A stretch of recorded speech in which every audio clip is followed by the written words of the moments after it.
So இன்னைக்கு நிறைய பேர் பாதிக்கப்பட்டிருக்கிற பெசிமிசம் பற்றி தாங்க நம்ம பார்க்க போகிறோம். அது என்ன பெசிமிசம் அப்படின்னு கேட்குறீங்களா? தோல்வி மனப்பான்மை என்று சொல்லலாம், அவநம்பிக்கை என்று சொல்லுவாங்க, இழ நம்பிக்கை என்று சொல்லுவாங்க. அப்படின்னா என்ன அப்படின்னு சொல்லி கேட்டிங்கன்னா, ஸோ பெசிமிசம் என்பது வந்து ஒருவித குற்றம் காணும் அல்லது தோல்வியுடைய மனப்பான்மைங்க.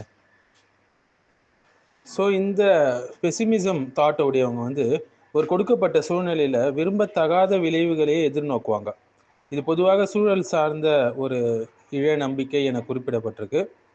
இத்தகைய மனப்பான்மை உடையவங்க வந்து வாழ்க்கையில விரும்பத்தக்க விளைவுகளை காட்டிலும் விரும்பத்தகாத விளைவுகளே நடக்க இருப்பதாக நம்புவாங்க. இப்படிப்பட்ட மக்கள் வந்து பொதுவாக எதிர்மறையான விஷயங்கள்ல மட்டுமே கவனத்தை செலுத்துவாங்க.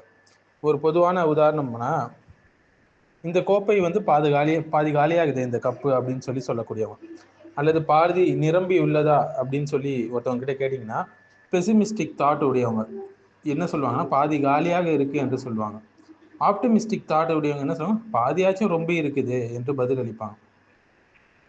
நபிஸ்லா அஸ்லம் ஆப்டிமிஸ்டிக் தாட் உடையவங்களாக இருந்தாங்க. அவங்க வந்து பெசிமிசம் இந்த தாட் உடையவங்களாக அவங்க இல்லை. அல் குர்ஆனும் சுன்னாவும் இந்த பெசிமிசம், இந்த எதிர்மறையான எண்ணத்தை என்ன செய்யுது, மறுக்கக்கூடியதாக இருக்கு. இந்த அவநம்பிக்கை என்பது வந்து நல்லது எதுவுமே நடக்காது, வாழ்க்கையில் எப்பவுமே தோல்விதான் என்று நம்பக்கூடிய ஒரு எதிர்மறை மனநிலை என்று சொல்லலாம். ஆனால் இஸ்லாம்ல வந்து இது தௌஹீதுக்கும் அக்கீதாவுக்கும் எதிரான ஒரு விஷயம் என்று சொல்லலாம். அல்லாஹ்வின் கருணையிலிருந்து நம்பிக்கை இழப்பது காஃபிர்களுடைய குணம் என்று சூரத்துல் யூசுஃப்ல அல்லாஹ் சொல்றான் 87வது ஆயத்துல. ஸோ வந்து அதாவது நம்பிக்கை இழப்பது ஈமானுடைய குறைவுடைய அடையாளம்னு சொல்லலாம். குர்ஆன் மனச்சோர்வை மறுக்கக்கூடிய நிறைய வசனங்கள், அடிப்படை வசனங்கள் நீங்க பார்க்கலாம். சூரத்து ஜுமருடைய 53வது ஆயத்தை அது கூட படிச்சு பாருங்க.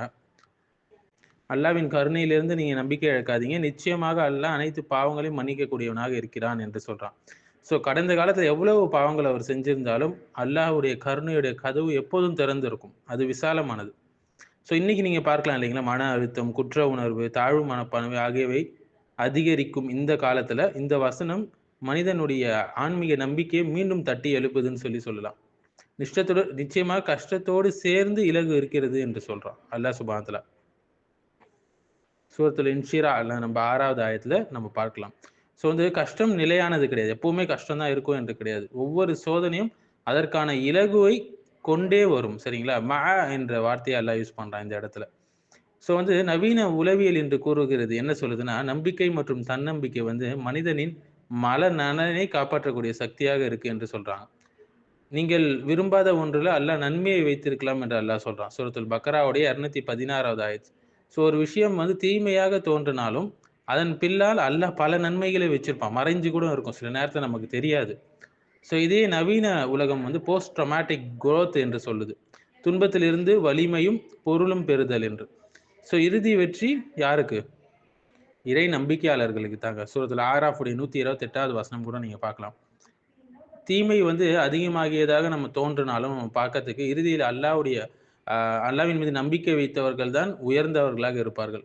உலகம் முழுக்க இன்று ஊழல் மற்றும் எவ்வளவு விஷயங்கள், மோசடிகள் பரவி இருக்கும் நிலையில இன்றைய காலத்துல இந்த வசனம் வந்து மனிதர்களுடைய மன சோர்வை குணப்படுத்தக்கூடிய ஒரு வசனமாக இருக்கு. நபி ஸல்லல்லாஹு அலைஹி வஸல்லம் நல்ல வார்த்தையை விரும்பக்கூடியவர்களாக இருந்தாங்க. நல்ல வார்த்தையின் மூலம் நம்பிக்கை பரவுவதை அவங்க ரொம்ப விரும்பினாங்க. இதுவே பாசிட்டிவ் சைக்காலஜி என்று சொல்லுவாங்க இன்றைய ஒப்பீட்டில்.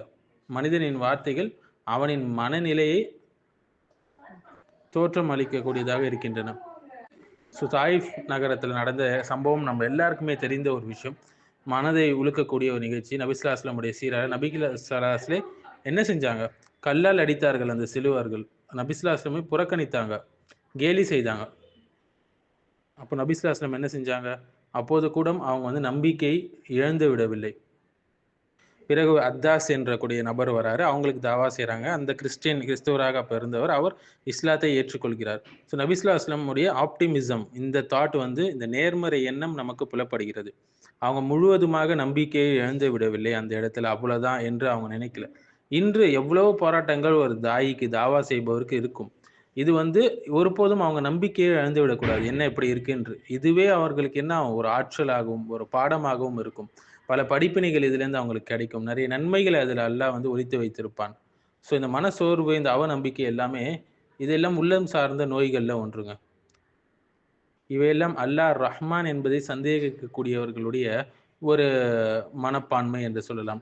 மேலும் அல்லாஹ்வுடைய கதிர் விதியுடைய விஷயத்துல அவங்க அல்லாஹ்வுடைய கதிர் என்ற விஷயத்தை இந்த விஷயத்துல மறந்துடுறாங்க என்று சொல்லலாம். அல்லாஹ்வுடைய தீர்மானங்களில் நன்மை இருப்பதை மறக்கக்கூடியவர்கள் இவர்கள். எங்களுக்கு அல்லாஹ் தீர்மானித்ததை தவிர வேறொன்றும் நிகழாது என்று நம்ம சூரத்து தௌபாவுடைய 51வது நம்ம பார்க்கலாம். இன்னைக்கு எல்லாரும் சொல்லக்கூடிய விஷயம் தானே. வாழ்க்கைக்கு அர்த்தமே கிடையாதுங்க. இந்த உலகத்துல எதுக்குமே அர்த்தம் இல்லை என்று சொன்னாலும், இஸ்லாம் சொல்லக்கூடிய விஷயம் வாழ்க்கை என்பது ஒரு சோதனை, அதற்கு பொருள் உண்டு என்று சொல்கிறது. ஸோ நவீன பிரச்சனைகள் நம்ம மன அழுத்தம், நிஹிலிசம் இது எல்லாமே பார்க்கலாம். இதற்கெல்லாம் இஸ்லாத்துடைய பதில் என்னன்னு பார்த்தீங்கன்னா, அல் குர்ஆனின் மூலம் அல்லாஹ் சுப்ஹானஹு வ தஆலா இந்த மன அழுத்தத்தை போக்கக்கூடிய எவ்வளவு வழிகளை வைத்திருக்கிறான். வாழ்க்கைக்கு ஒரு அர்த்தம் கொடுப்பதாக இருக்கிறது அதனுடைய பல வசனங்கள். ஸோ ஒரு பாவத்தை பார்த்து ஒரு மூமின் சொல்லக்கூடிய விஷயம் என்ன? இது தௌபாவுக்கான அழைப்பாக இருக்கலாம். நம்பிக்கை இழக்க வேண்டிய காரணங்கள் இதுல இல்லை என்று. சோதனையை பார்த்து ஒரு மூமின் என்ன சொல்லுவான்? இது ஒரு சோதனை அல்ல, மாறாக இது அல்லாஹ்வை நெருங்குவதற்கான ஒரு வழியை அல்லாஹ் திறந்து விட்டிருக்கிறான் என்று. இதுதான் இஸ்லாமிய பாசிட்டிவ் திங்கிங்க. ஸோ உண்மையான நம்பிக்கை என்பது அல்லாஹ்வுடைய வாக்குல நம்பிக்கை வச்சு அதற்காக உழைப்பது. இது வெறும் கனவு மட்டும் இல்லை, இது ஒரு ஈமான் சார்ந்த செயல் என்று சொல்லலாம். தன்னுடைய இறைவனை சந்திக்க விரும்புபவர் நல்ல அமல்களை செய்யட்டும் என்று சூரத்துல் கஹஃப் என்கரேஜ் பண்ணுது நமக்கு. ஸோ மனசோர்வுக்கான மருந்து ரஜா, அல்லாஹ்வின் மீது நம்பிக்கை வைப்பது, எதிர்பார்ப்பு வைப்பது, சபரோடு இருப்பது, அமல்கள் அதிகமாக செய்வது. ஸோ இந்த மனசோர்வு, அவநம்பிக்கை எல்லாமே ஈமானுடைய குறைவுடைய விளைவு என்று சொல்லலாம். ஸோ இஸ்லாம் பெசிமிசத்தை ரீப்ளேஸ் பண்ணி ஹோப், பேஷன்ஸ், ஆக்ஷன் இது எல்லாமே என்கரேஜ் பண்ணுது. அல்லாஹ் சுப்ஹானஹு வ தஆலா நம்ம எல்லாரையுமே ஆப்டிமிஸ்டிக் தாட் உடையக்கூடியவர்களாக ஆக்கி அருள் புரிவானாக.